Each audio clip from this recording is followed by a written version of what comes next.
আজকের ক্লাসে স্বাগতম। শিক্ষার্থীরা তোমরা কেমন আছো? নিশ্চয়ই ভালো আছো। গত ক্লাসে আমরা দ্বিপদী বিস্তৃতির প্রাথমিক সূত্র আলোচনা করেছি।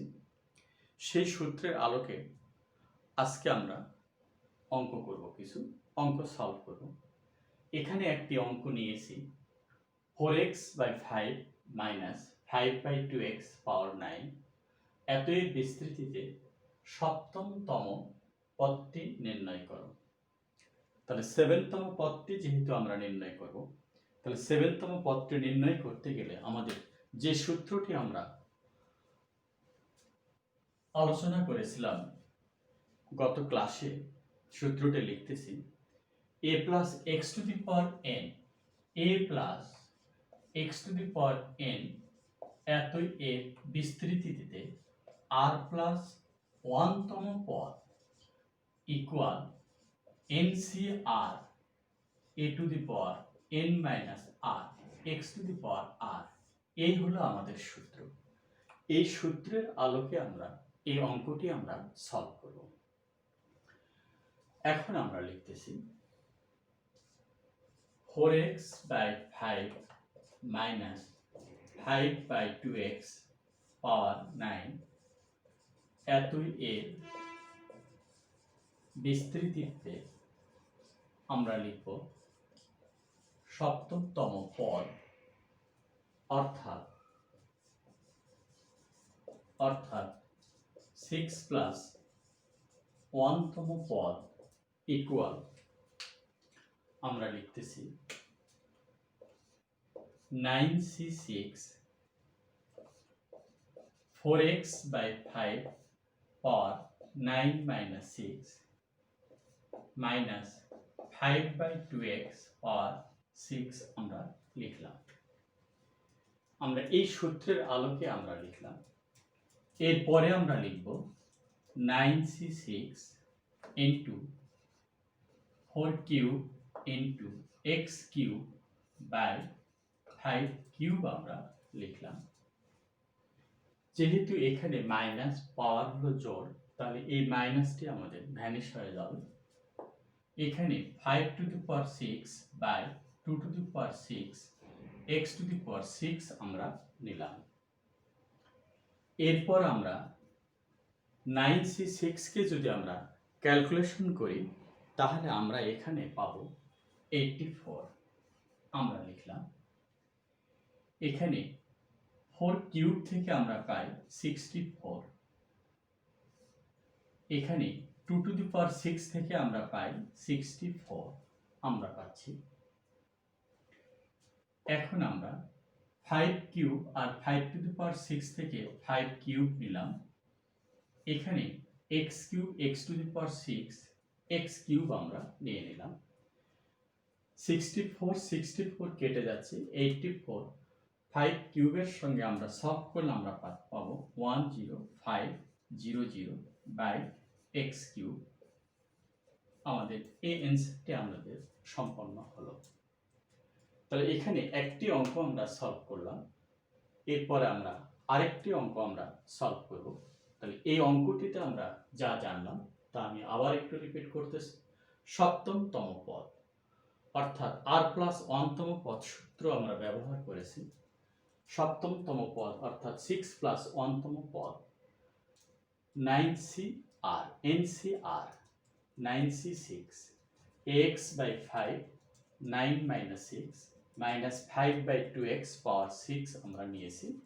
তারপর আমরা 9c6 থেকে সলভ করলে 84, এখানে 4³ অর্থাৎ 64, এখানে x³ x⁶ এখানে x⁶ থেকে x³ তারপরে আমরা 5³ 5⁶ সলভ করলে আমরা 5³ 64 কেটে যাচ্ছে, 84 আর 5³ কে গুণ করলে আমরা 10,500 আমরা পাইলাম, আর নিচে x³ আমাদের এই অ্যান্সারটি সম্পন্ন হয়েছে।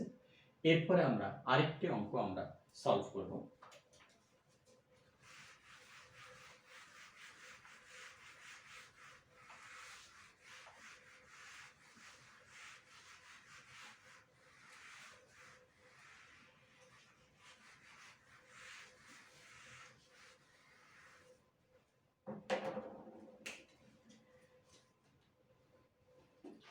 এখানে আরেকটি অঙ্কের ক্ষেত্রে আমাদের যেটি আছে তা আমরা লিখতেছি যে যা 4x/5 মাইনাস 5/2x পাওয়ার 8 এতই এর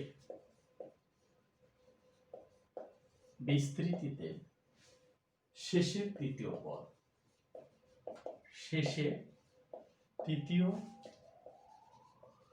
পদটি নির্ণয় করো। আমরা এই অঙ্কটি আমরা সলভ করব। এখানে আমরা লিখেছি 4x/5 মাইনাস 5/2x পাওয়ার 8 এত এক বিস্তৃতিতে শেষের তৃতীয় পদটি নির্ণয় করো। আমরা এই অঙ্কটি আমরা এখন সলভ করব। এই অঙ্কটির ক্ষেত্রে আমাদের যে বিষয় সেটি আমরা এখন একটু আলোচনা করে নেব। এখানে যে কাজটি, শেষের তৃতীয় পদ মানে হলো আমাদের কত, r+1তম পদ অর্থাৎ 2+1তম পদ। শেষ থেকে আমরা তৃতীয় পদ হলে সেই পদটি প্রথম থেকে কত হবে তা আলোচনা করার পর আমাদের অঙ্কটি সলভ করতে হবে। আমরা যদি একটা সূত্রই আমরা আলোচনা করি, আগে বিষয়টা ক্লিয়ার করে নিই। a³ থেকে যদি আমরা লিখি a³ - 3a² x plus 3ax² plus x³ আমরা নিলাম। শেষ থেকে আমি দ্বিতীয় পদ বললাম, তার প্রথম থেকে হচ্ছে আমাদের তৃতীয় পদ। কিভাবে আমরা বের করব? শেষ থেকে দ্বিতীয় পদ মানে হলো 1+1তম পদ। এই 1টা হচ্ছে আমাদের r, আর এখানে পদ সংখ্যা হচ্ছে আমাদের কত, পদ সংখ্যা হচ্ছে আমাদের 3+1। এখানে এই 3 হচ্ছে n। তাহলে সবসময় আমরা পাওয়ারের সঙ্গে 1 যোগ করলে হয় আমাদের পদ সংখ্যা। তাহলে 3+1, তাহলে n+1 আর ওখানে r। তাহলে আমাদের যদি আমাদের a+x⁴n এতই এর বিস্তৃতিতে শেষ থেকে r+1তম পদ, প্রথম থেকে হবে পদ সংখ্যা n+1 আর এখান থেকে r মাইনাস। আমাদের এটাই হলো সূত্র, আমরা এখানে বের করতেছি। তাহলে পদ সংখ্যা হলো আমাদের এটা। তাহলে আমরা 3+1 মাইনাস কত 1, তাহলে 4 - 1 = তৃতীয় 3। তাহলে 3 অর্থাৎ তৃতীয়তম পদ। তাহলে শেষ থেকে যদি দ্বিতীয় পদ হয়, প্রথম থেকে হবে সেটা তৃতীয় পদ। তাহলে এখানে সূত্রের আলোকে যদি আমরা যাই, a+x⁴n এর বিস্তৃতিতে শেষ থেকে r+1তম পদ, তাহা প্রথম থেকে হবে n+1 - r। এটাকে আমরা লিখি n-r+1তম পদ। এভাবে আমরা লিখে থাকি। তাহলে ওই অঙ্কটিতে আমরা যদি এখন যাই, তাহলে আমরা কিভাবে লিখব?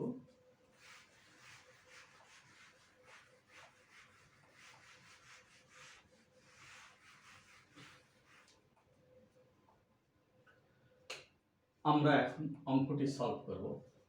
4x/5 মাইনাস 5/2x পাওয়ার 8 এতই এর বিস্তৃতিতে আমরা এখন লিখতেছি শেষ থেকে তৃতীয় পদ, অর্থাৎ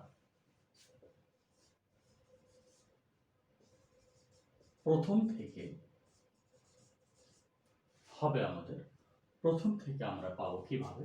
তাহলে পদ সংখ্যা 8+1 মাইনাস আর তৃতীয় পদ থেকে আর হচ্ছে আমাদের 2, তাহলে 2+1তম পদ, এখানে 2 লিখব। লিখে আমরা লিখব এততম পদ ইকুয়াল আমরা লিখতে পারি 9 থেকে 2 বাদ দিলে আমরা 7তম পদ।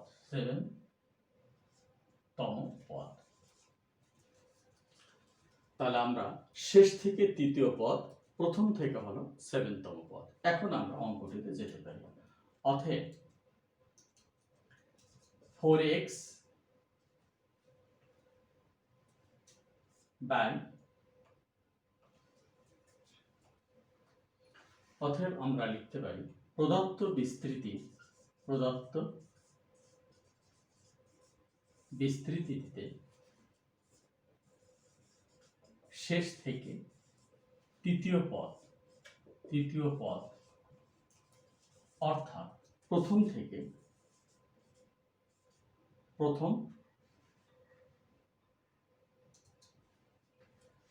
তৃতীয় পদ অর্থাৎ প্রথম থেকে 7তম পদ equal 8c6 4x/5 power 8 - 6 minus 5/2x power 6 আমরা লিখলাম। তাহলে এই অঙ্কটিতে আমরা যে কাজটি করলাম, শেষ থেকে তৃতীয় পদ অর্থাৎ প্রথম থেকে 7তম পদ আমরা নিয়ে নিলাম। এটাকে যদি আমরা এখন সলভ করি, 8c6 ইন্টু এখানে 4 square into x square by 5 square আমরা নিয়ে নিলাম। এরপরে আমরা লিখতেছি মাইনাস আছে পাওয়ার বি জোড়, তাহলে পাওয়ার 6 যেহেতু আছে মাইনাস আউট হয়ে যাবে। 5 to the power 6, 2 to the power 6, x to the power 6 আমরা নিয়ে নিলাম। এখন এটিকে যদি আমরা ক্যালকুলেশন করি তাহলে আমাদের কি আসে?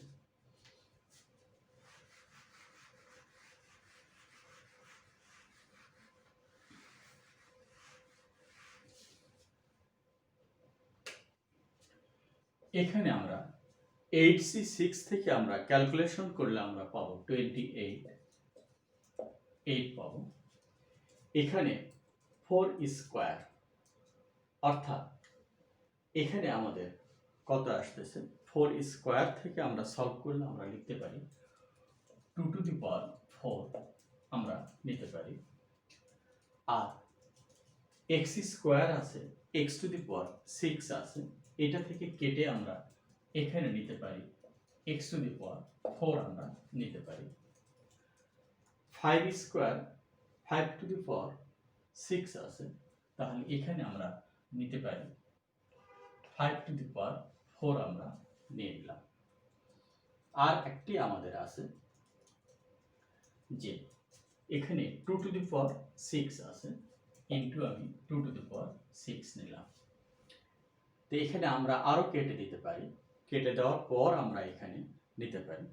তাহলে এখন এটাকে যদি আমরা সলভ করি, এখান থেকে আরো কেটে যাচ্ছে 2 টু দি পাওয়ার 4 28, এখানে 5 টু দি পাওয়ার 4, নিচে x টু দি পাওয়ার 4, এখানে আমরা 2 স্কোয়ার নিলাম, 2 স্কোয়ার আসলো। তাহলে এখানে পাওয়ার 4 তে এখানে 2 স্কোয়ার অর্থাৎ 4 থেকে এখানে কাটলে 7।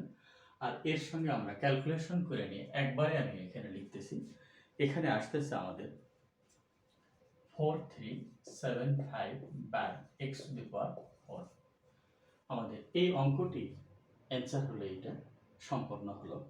তাহলে এখানে আমরা যে কাজটি করলাম, যে সবসময় খেয়াল রাখতে হবে শেষ থেকে যে পদটি সেখান থেকে আর নেব, প্রথম থেকে হবে পদসংখ্যার থেকে আর কে বিয়োগ করলে সেটা প্রথম থেকে কততম পদ আমরা সেটা পাবো। তাহলে আজকে আমরা এই অঙ্কটি সলভ করলাম। আজকে এখানেই, পরবর্তী ক্লাসে আমরা আরো কিছু অঙ্ক সলভ করব। আল্লাহ হাফেজ।